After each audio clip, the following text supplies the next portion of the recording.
By 2030, it is projected that 5 billion people will live in cities. Compared to the turn of the century, this will result in urban land cover growth of over 200%. The traditional development of urban land has included removal of tree canopies and vegetation and replaced it with impervious surfaces. The impacts are causing localized flooding and water quality degradation, which will lead to scarcity of clean water for consumption and recreation. Trees contribute to a reduction in runoff, but there exists an inadequate understanding of the quantitative importance of stormwater reduction by urban forests and trees.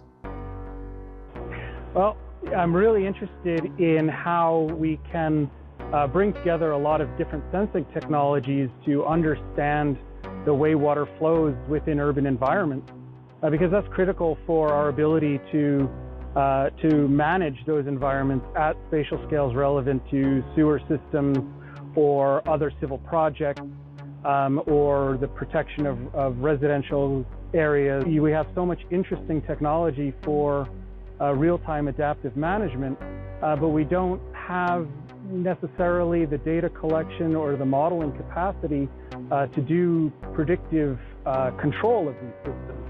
And so we're relying on less powerful feedback control for these systems, and they're not operating as efficiently as they could. So with increasing the measurement density in space and time, we may be able to increase the density of urban development while also minimizing environmental impact and the risk of natural disaster or extreme events, particularly relating to flooding and flash flooding.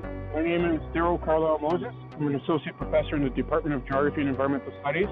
And my main interest in this collaboration, what are the characteristics of different types of trees that allow us to maximize the benefits of those trees as green infrastructure for stormwater management, but also how the trees deal with the drainage of precipitation as it moves through the canopy and how that drainage might be best managed. So among the many outcomes of this project, the most valuable will be the quantification of the capability of many different common vegetative covers, such as trees and grasses, to intercept or transpire water as a natural way to aid in stormwater management.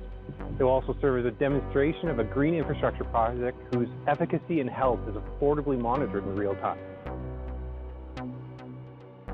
Voicing my support for your green infrastructure project. I think the use of trees in both reducing water input and in urban upland locations and facilitating the removal of water from storage facilities is promising.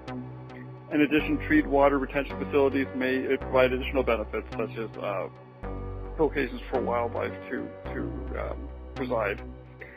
However, additional research is needed to better understand how to implement this type of green infrastructure, and your proposed project would help facilitate that. What I'm hoping to get out of it, we've done a lot of work already with simulation, looking at how to build better models, looking at how to build better sensors, but we haven't been able to really test this stuff on a scale relevant to a city. We haven't actually been able to put the physical hardware in the physical environment and see what happens. There's only so far you can go with simulation. And so this partnership is an excellent opportunity for us to take some of the discoveries we've made, bring it into a real-world environment, see how it operates, and potentially bring it farther, maybe as commercialized technology. A facility which is designed to support the researcher's requirements would allow the advancement of the body of knowledge.